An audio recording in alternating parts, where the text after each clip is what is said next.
Conversamos con la ministra secretaria general de Gobierno, la vocera del Ejecutivo, Camila Vallejo. Ministra, ¿cómo le va? Bienvenida, buenos días. Hola, buenos días, ¿cómo están? Muy bien, pues, ministra. Como equipo, como día jueves. Sí. Como día jueves, ya pasó la semana. Pero ahí está la vuelta a la esquina el viernes, ministra, así que mire, ¿qué quiere que le diga? Yo sé que se trabaja de repente igual los fines de semana, pero siempre como que... El 24/7 aplica. Claro, pero esa sensación psicológica de que sabemos que está cerca el viernes siempre es buena. Oiga, No, ministra. Podemos ver a los críos. Así que, Claro, Sí. es verdad. Ministra, apartamos por una cosa que tiene de bueno, ¿verdad? La posibilidad de llegar a acuerdos. Ayer tuvimos a la comisión mixta compuesta por diputados y senadores despachando a sala para el lunes la ley corta de ISAPRE. Eso tiene una buena noticia, muestra que efectivamente es posible llegar a acuerdo, aunque sea tan sobre la hora, etcétera, etcétera, y que se hacen concesiones de lado y lado. Pero hay una cuestión que probablemente no va a ser fácil de explicar y que es esta crítica que se instaló de lado y lado también, de que la solución a la que se llega es a costa de los usuarios. No, mira, primero yo diría que definitivamente la ley corta de ISAPRE no fue tan corta, pero salió a tiempo. Es importante porque teníamos el tiempo en contra. Esto va a terminar de resolverse el día lunes, justo cuando vence el plazo establecido para el cumplimiento del fallo de la Corte Suprema. Consideramos que además, recordemos que hay dos fallos, el original de la Corte Suprema y el fallo GES, que agravó la situación dada la judicialización de las cobranzas indebidas por parte de la ISAPRE. Y hoy día se llega a un acuerdo que obviamente no es del todo ideal para el Ejecutivo respecto a la propuesta original, pero que logró los votos necesarios para poder resolver este nudo crítico. Luego diría que se produce un ajuste a la baja, que es importante considerar, no solo por el término de los cobros o cobranzas indebidas a los planes que consideran menores de 2 años, sino que también todas esas cobranzas que se hicieron de más y que hoy día se pueden ajustar a la baja a propósito de que efectivamente los planes eran de menor costo original o debían ser de menor costo y se cobró más. Luego hay una serie de exigencias a las propias ISAPRE, a la industria, para tener considerado en sus planes de pago ajustes necesarios porque tenían gastos que por ineficiencia del sistema se producían de manera injustificada, ¿no? Y por lo tanto, ahí hay también un ajuste en la industria que debe considerarse al momento de lograr la estabilidad necesaria del sistema para mantener, evidentemente, esto en pie y por lo tanto también las prestaciones de salud. Luego hay distintas maneras de devolver lo cobrado indebidamente a los usuarios. Hay 3 modalidades, yo no recuerdo todas las fórmulas técnicas que se terminaron de resolver ayer. Hay plazos distintos en función de las edades.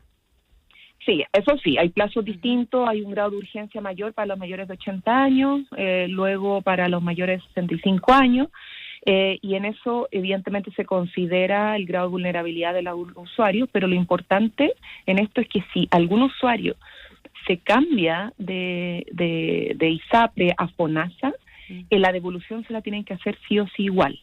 O sea, no se extingue la deuda por cambiarte a FONASA.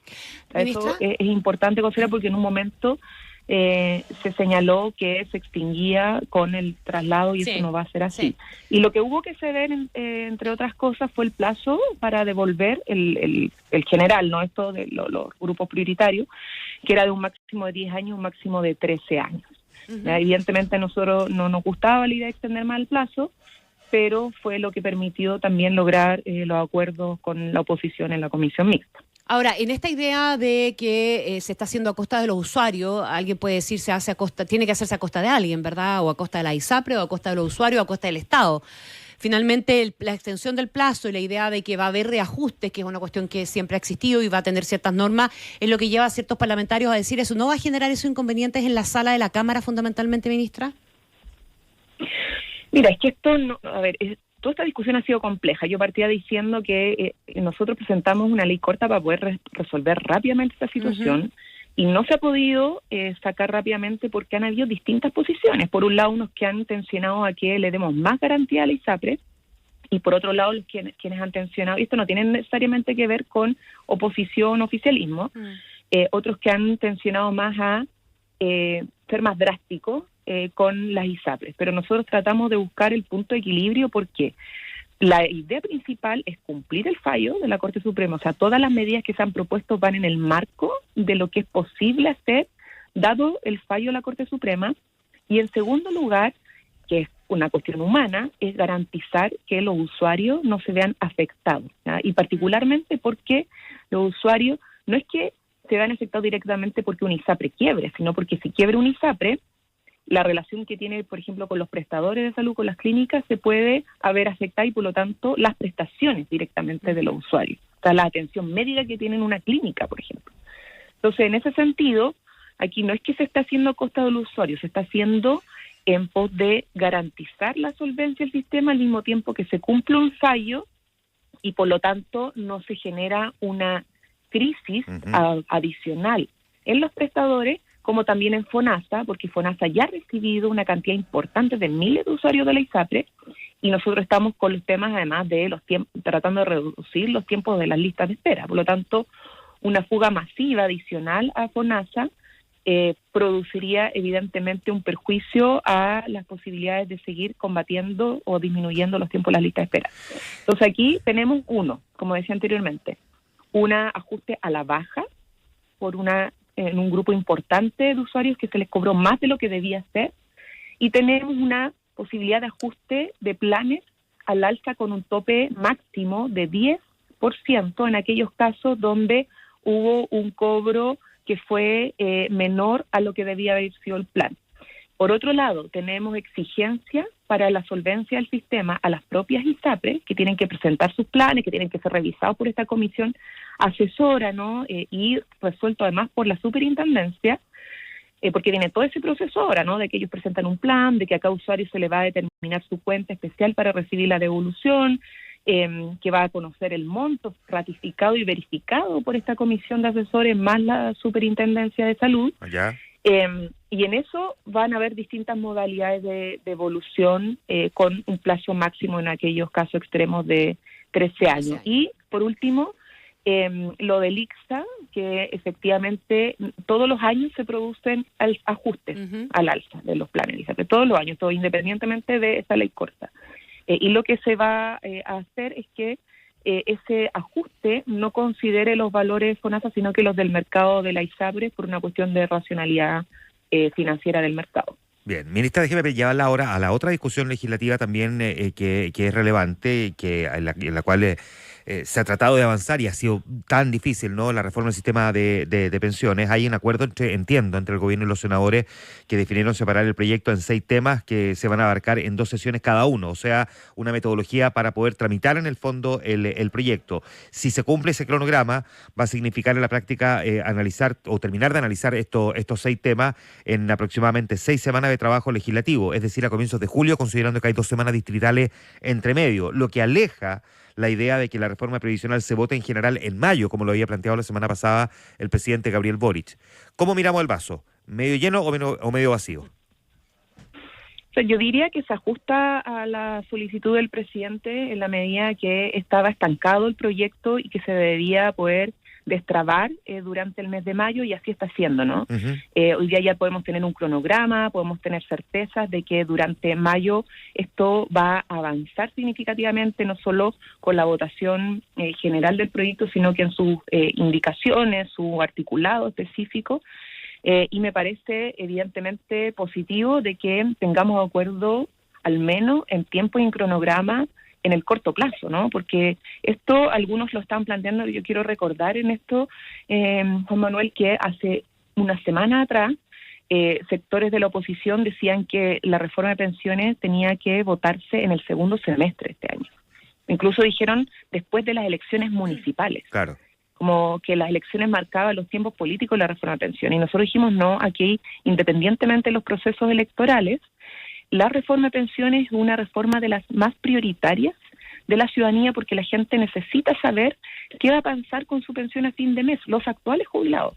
Y por lo tanto, el que ya se esté destrabando un cronograma de votación para poder resolverse durante mayo, principios de julio, ya da una certeza y un sentido de urgencia a este debate. que se había perdido en un momento, lamentablemente. Entonces, yo creo que fue bueno la insistencia del presidente, a algunos obviamente le molestó, pero nos permitió, gracias también a las gestiones de la ministra Jara, destrabar esto y empezar a dar certeza. Ahora, queda todo lo que implica no solamente la discusión de forma, sino que el fondo, que va a ser el acuerdo que va a permitir resolver los contenidos de la reforma, qué va a pasar con el conjunto del aporte de las y los empleadores. Algunos van a insistir en que todo vaya solo a la capitalización individual o van a haber o el 3 y 3 que nos permitan, claro, de que en algún componente vaya la seguridad social en pos de igualar hacia arriba, ¿no? Emparejar la cancha hacia arriba de las pensiones de las actuales jubiladas respecto a los hombres.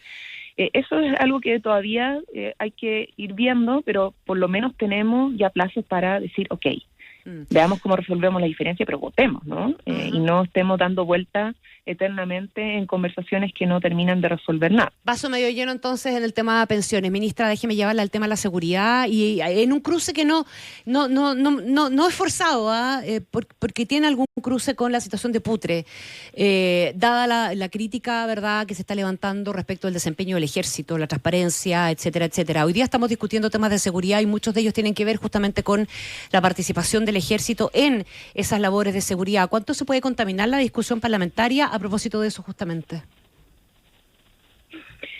Yo trataría de insistir en el llamado a separar las aguas por una cuestión de sobriedad, de prudencia, porque este es un tema muy delicado que no sería bueno usarlo con propósitos como político ideológico en torno al debate de la agenda de seguridad, que nosotros igual ya hemos insistido que lo abordemos de una mirada más de Estado, pero de todas maneras es inevitable que suceda. Entonces yo insistiría en separar los temas. Ya. Aquí estamos hablando de conscriptos que son jóvenes, que tienen familias que están muy preocupadas porque han establecido denuncias que son muy graves. Nosotros en este sentido queremos que la verdad, tenga que ser conocida y que nadie esté por sobre la ley. Entonces nos interesa mucho que las investigaciones avancen. Sabemos que hay una que avanza mediante la justicia militar, pero también ya la Corte Suprema, hemos conocido todos que la Corte Suprema dispuso una ministra en visita, que es Jenny Buck, para que justamente se instale en las dependencias del ejército en Putre, justamente para recabar todos los antecedentes a partir además de las reuniones que vaya a tener hoy día mismo. Entiendo que el día jueves estaba determinada que existiera ya y se instalara en la zona norte. Entonces nosotros esperamos que eso avance y también las investigaciones del Ministerio Público. Hay un fiscal que está trabajando en eso, nosotros acompañando a las familias y aportando en todo lo que podamos aportar para que esto pueda llegar a un buen puerto y se sepa toda la verdad y haya justicia en este caso. No solo por el lamentable fallecimiento de Franco Vargas, sino que también por todos los otros jóvenes que han denunciado tratos indebidos, por decirlo menos, y que también requieren una respuesta su familia y la sociedad entera, ¿no? En esto, ministra, el que se confirmara, porque así se dijo, ¿no?, que lo dijo el mismo presidente, ¿no?, que le instruyó a la ministra de Defensa para que se comunicara con el comandante en jefe del ejército, el general Javier Iturriaga, para que mañana vaya a La Moneda y le detalle los hechos en una reunión que va a tener con él y con la ministra de Defensa. Queda la idea de que hay una evaluación, si se quiere, deficiente de la gestión y un cierto descontento respecto de cómo había operado o cómo había manejado esta crisis el propio comandante en jefe. ¿Existe esa sensación de que en el fondo, o al menos se hizo cargo tarde de una situación que terminó siendo tan grave como la que estamos conversando? Mire, evidentemente el presidente de la República se va a reunir el día de mañana con el general Iturriaga. Para nosotros fue muy importante que el propio general señalara la serie de inconsistencias en la información entregada por los mandos intermedios, que sobre lo cual además se tomaron medidas, ¿ya? Y eso también es importante, que frente a esta información imprecisa, frente a este mal manejo de la situación por parte de las personas que estaban más directamente a cargo, se hayan tomado sanciones que son las más tempranas posibles de tomar, ¿no? Ya veremos después lo que determine tanto la ministra en visita como el mismo Ministerio Público y la propia justicia militar, pero que se haya tomado una decisión administrativa y política por parte del general Iturriaga frente a estos dos oficiales nos parece que no es menor, ¿no? Y el resto de las consideraciones de cómo se fue abordando este proceso por parte de los más altos mandos, yo creo que va a ser algo que el mismo general le comunique al presidente de la República el día de mañana. Ministra Toá, hagámonos cargo Ministra Vallejo. Ministra Vallejo, perdón, es que estaba mirando una cuestión de seguridad donde aparecía una foto de la ministra Toá, perdón la confusión. Ministra Vallejo, hagámonos cargo, y usted en su calidad de vocera, de la baja en la aprobación que ha tenido el presidente Gabriel Boric en el último tiempo. Hay varias tesis que están sobre la mesa, se habla de renuncia a las promesas de campaña, un impacto producto de la moderación que ha mostrado también la gestión del presidente, o directamente el impacto de la crisis de seguridad. ¿A qué atribuye la moneda y usted específicamente esa baja, la última de 6 puntos en la encuesta CADEM?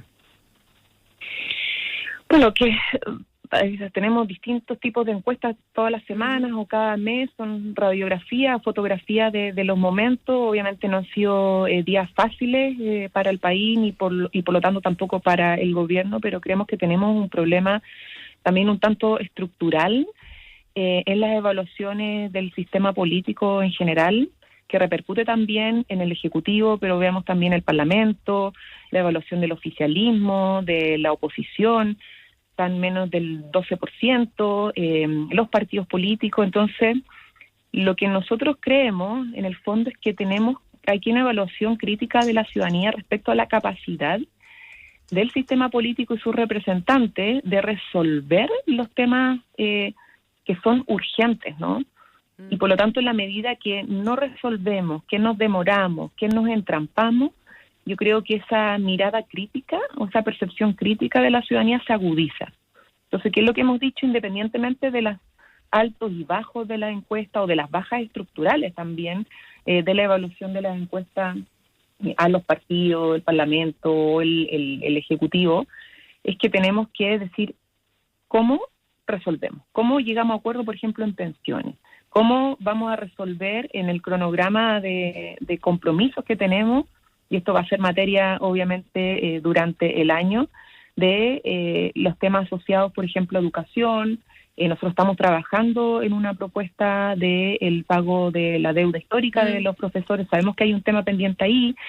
Cómo resolvemos, por ejemplo, en educación, que es un tema crítico, la mejor implementación de la nueva educación pública. Hemos presentado un proyecto de ley, pero eso hay que aprobarlo para que tenga resultados en la realidad. Entonces, hay varios temas de ese tipo que requieren no solamente voluntad del Ejecutivo en el diseño de la política pública y voluntad de diálogo del Ejecutivo para llegar a acuerdos, sino que también una convergencia o una capacidad de concertación de los distintos actores políticos para resolver ahora y no seguir aplazando los temas. Ya, ministra. Entonces, yo creo que aquí tenemos un tema central que repercute evidentemente semana a semana en las encuestas, pero que son fotografías de momento, pero que tienen un tema más de fondo que tiene que ver con la capacidad del sistema político de resolver soluciones, ¿no? Sí, nos vamos a meter al tema del sistema político en un segundo, pero antes déjeme preguntarle, la lógica típica que se describe siempre, ¿no? De que el presidente ha mantenido un nivel de respaldo en torno al 30% promedio, que es más o menos equivalente al nivel de votación que obtiene, me refiero en porcentaje, a la primera vuelta, es decir, su base sólida de apoyo, y al bajar de ese 30% y caer en este caso 6 puntos, 24%, más allá de que, como dice usted, es una fotografía del momento, y las fotografías, por supuesto, capturan un momento específico y no la película completa.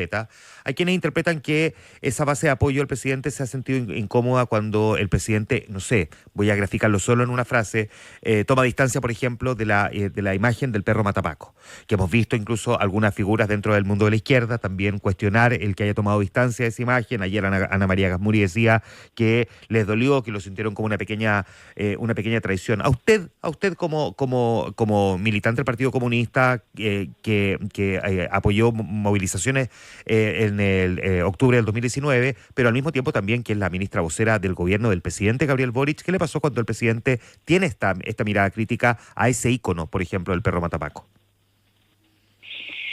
Hay varias cosas que tú señalas. Primero, yo creo que sería muy apresurado decir que es debido a eso lo que señala la encuesta CADEM, y hay que ver también el conjunto de encuestas. Yo no sé con cuál quedarme porque hay distintos tipos de evaluaciones. También está la encuesta Criteria que no muestra esa base. Quedémonos con las reacciones.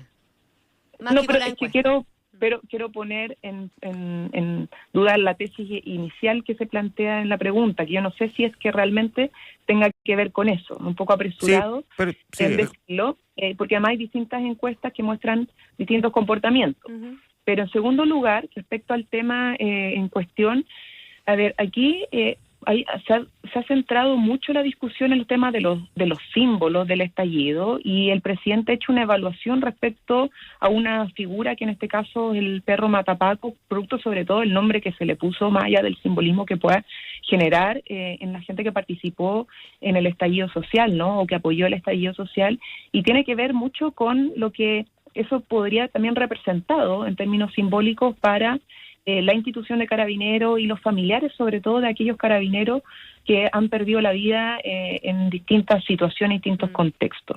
Y el presidente, siendo presidente de un país completo, sensibiliza también con eso, ¿no? Pero lo más de fondo en esto no tiene que ver solo con la figura de un perro, y no se puede atribuir toda la movilización que por mucho tiempo fue valorada incluso por la oposición. Las marchas que fueron, la marcha histórica que se tuvo en un momento en nuestro país, que se dijo que era la más grande, y una marcha pacífica, sobre lo cual había un malestar de la ciudadanía que demandaba mayor justicia, ¿no? Entonces, no olvidemos que independientemente de la figura del perro negro con pañoleta roja, que independientemente de las banderas que se alzaron en ese momento, que incluso sacando a aquellas personas que ocuparon la manifestación para delinquir, para ejercer violencia en la manifestación, incluso sacando algo tan grave que fue de nuestro país, que fueron las graves violaciones a los derechos humanos, los más de 300 globos oculares reventados en el estallido social, lo que hubo en ese movimiento transversal, que no fue dirigido ni liderado por ningún partido político en específico, ni siquiera una organización social o sindical específica, era que se exigía mayor dignidad, mayor justicia, en pensiones, en salud, en educación, en distintos ámbitos, en vivienda. ¿Ministra? Y esos temas no los podemos olvidar, producto de que vuelve a la palestra un símbolo específico, ¿no? Entonces, en esto yo creo que lo que necesitamos es como volver a los temas importantes del Estado. No nos olvidemos de las causas. Ahora, la crítica, perdón, son temas que todavía persisten y no están totalmente... Estoy de acuerdo, pero es el presidente el que hizo referencia al símbolo. Nadie le preguntó por él el jueves de la semana pasada, y hay sectores de izquierda, por eso lo grafico, solo la declaración de ayer, ¿no?, de Ana María Gasmuri, que dice no se puede estar bien con Dios y con el diablo. Por eso ella decía que lo consideraba una pequeña traición. Por eso le pregunto qué le pasa a usted como una mujer de izquierda cuando se hace referencia de tomar distancia de la figura del perro matapaco, como también lo hizo el diputado Winter el otro día. Es que por lo mismo, el presidente cierra un tema que estaba ahí bajo cuestión permanente por parte de la oposición, en un contexto difícil también para Carabineros, respecto a cuál era su posición. Y fija su posición, y en eso yo creo que ya el tema está básicamente resuelto, y tenemos que pasar a los temas de fondo, porque aquí en cuanto a los simbolismos, significan distintas cosas para las personas. Sí, claro, lógico. El presidente puso su mirada, y hay otros que tienen otra mirada, pero son simbolismos. Ministra, nos queda... Lo que está de fondo en esto es lo importante, sí, más allá de la interpretación, lo que significa para cada uno. Por eso vuelvo al punto central, porque en el debate público lo que nos ha pasado es que todo se ha tendido a hablar, o sea, la tendencia es hablar sobre los simbolismos y no sobre lo que subyace en las causas del estallido social, que son problemas estructurales de nuestra sociedad que tenemos que resolver. Ministra, nos queda un minuto porque tenemos entendido que tenemos que liberar a las 8:30 y tengo dos preguntas importantes que hacerle. Una, usted misma hacía referencia al problema estructural que tenemos con el sistema político. El presidente hizo referencia al tema del ENADE, aclaró su posición. La pregunta es, ¿cuán activo o cuánto se va a involucrar el gobierno para conseguir efectivamente una reforma al sistema político? Y detrásito le hago la segunda para que no para que la respuesta a esta sea corta y alcancemos con la otra. Sí, bueno, primero es muy positivo perfeccionar nuestro sistema político. Nosotros vamos a facilitar todos los acuerdos más transversales posibles para resolver algunos puntos que perjudican la posibilidad de acuerdos en el sistema político y siempre considerando que los problemas estructurales del sistema político no se van a resolver solo con esto. Hay mucho que tiene que ver con personalismo, con falta de voluntad, más que mera fragmentación partidaria. Entonces, en eso tenemos que ser capaces de moderar las expectativas porque esperamos, evidentemente, avanzar con acuerdos transversales para, por ejemplo, perfeccionar la ley antidíscolo, para perfeccionar la posibilidad de los acuerdos de impacto o los umbrales de las listas, pero, claro, o los umbrales. Pero eso es un aspecto del problema del sistema político. De acuerdo. Lo otro tiene que ver con la selección de personal, por ejemplo, que es una pega que tiene más que ver con los partidos. De la selección de personas, pero también de la forma de hacer política hoy en nuestra sociedad. Tenemos demasiada tendencia al individualismo y que cada uno plantee por suyo propio supuestamente las mejores soluciones en vez de buscar acuerdos colectivos. Y ahí tenemos un problema como cultural que no se va a resolver necesariamente con una reforma al sistema político, porque tiene mucho que ver con cómo entendemos el hacer política en este contexto. Ahora, en concreto, ministra... es muy importante, solo para terminar, que no ocupemos esto como una excusa y digamos, no vamos a generar ningún acuerdo si no cambiamos el sistema político. No, aquí, independientemente del cambio del sistema político, porque los efectos pueden ser en 2 años más, hoy tenemos que hacer todo el esfuerzo y poner toda la voluntad y, como se dice, toda la carne a la parrilla para, como decía anteriormente, resolver las urgencias ciudadanas, y entre ellos está pensiones, pacto fiscal, temas educacionales, entre otros. Ministra, entendemos que hay cierta preocupación en el gobierno por el bajo nivel de vacunación que se ha alcanzado, estamos en torno al 20%. Usted, como vocera, ¿no considera que hemos sido deficientes o la autoridad ha sido deficiente en la campaña de comunicación de riesgo? Estamos subiendo la circulación de virus respiratorio, la influenza está liderando en definitiva, pero también tenemos una cantidad de casos COVID que puede ser inquietante. No, a ver, tenemos un 50% de vacunación. Esto son, mal no recuerdo, 180.000 dosis más que la vez pasada. Podría ir corregirme el Ministerio de Salud, pero tenemos más dosis que en la misma fecha del año pasado. Y eso habla no de una bajo nivel de vacunación, sino que un efectivo nivel de vacunación, ¿verdad? Entonces quiero precisar ese porcentaje. Estamos con un promedio de más del 50% de vacunación, pero efectivamente, como tenemos bajas temperaturas, no es una época para confiarse y por lo tanto lo que se ha hecho es reforzar la campaña de vacunación. Ayer tuvimos un punto de prensa en Los Espejos justamente para reiterar el llamado a las personas a recurrir a estos 1.200 puntos de vacunación que estamos teniendo en los centros de salud, en los consultorios. Tuvimos además una campaña muy intensa y seguiremos teniendo los propios colegios. De hecho, en el propia comuna de Los Espejos ya se había cubierto la totalidad de los colegios con la vacunación. Tenemos además todo el plan del Nirsevimab, que es el sincicial. Sí, claro, para el virus sincicial. Porque yo tampoco lo puedo decir, así que... Sí, es muy complicado. Sí.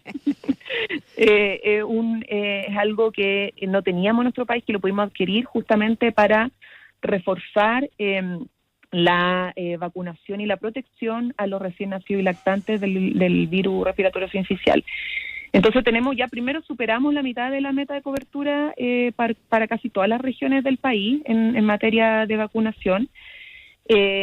Y lo que estamos haciendo es reforzar ese otro 50% que nos queda justamente porque se ha adelantado la época de frío y necesitamos ahí que sobre todo la población mayor de 60 años, que es la más vulnerable, y los más pequeños, puedan y que no se han vacunado puedan asistir a estos 1.200 puntos de vacunación.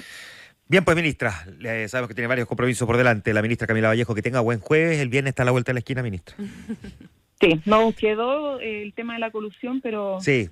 bueno, otro tema. Si usted alcanza un minuto, entendíamos que era usted la que necesitaba desocuparse. Pero si alcanza... Sí, tengo, pero es muy importante esto porque efectivamente no es la primera vez que vemos la colusión, una colusión en este área de la industria, particularmente con las empresas asociadas a la entrega de oxígeno. La Fiscalía Nacional Económica detectó esta grave colusión. En el 2005 tuvimos un caso que se judicializó y que luego las sanciones se desestimaron porque no habían pruebas suficientes. El estándar de prueba era complejo de lograr en ese entonces, pero lo importante es que después de la última reforma la Fiscalía Nacional Económica reforzó sus capacidades para justamente entregar mejores pruebas. Y lo que hemos hecho desde el gobierno y que el presidente solicitó al Ministerio de Salud es presentar todos los antecedentes al Consejo de Defensa del Estado para que tome parte en este asunto, dado que el Estado adquirió oxígeno para sobre todo las prestaciones de salud que se requirieron en contexto de pandemia. Entonces, para determinar el grado de perjuicio o afectación al Estado de esta colusión y entonces también a los usuarios de la salud, se requiere efectivamente el análisis y la participación del Consejo de Defensa del Estado para que evalúe obviamente otro tipo de acciones legales. A nosotros nos parece que esto es muy grave, que esta posible colusión que ha detectado la Fiscalía Nacional Económica debe llegar hasta las últimas consecuencias y por eso que es clave que el Consejo de Defensa del Estado se pueda involucrar, porque aquí no tiene que ver solo con el delito de colusión en materia del daño a la economía, claro, porque una cosa es vulnerar las reglas del juego de la libre competencia o la sana competencia en los mercados, pero otra cosa es cuando esto termina afectando o posiblemente afectando la salud de las personas. Y aquí empieza a ser más delicado y más problemático el caso y por eso esperamos que toda nuestra institucionalidad funcione frente a esta materia y en este caso particularmente el Consejo de Defensa pueda involucrarse y esclarecer el perjuicio al Estado y a los usuarios de la salud por el compromiso que puede haber tenido el hospital, particularmente el Félix Pulnes. Muy bien, ahora sí, ministra, muchísimas gracias. Gracias, ministra. Muchas gracias a ustedes. Que esté muy Buen bien. día. Buen día. Esta y otras conversaciones con los protagonistas de la noticia las encuentras en infinita.cl.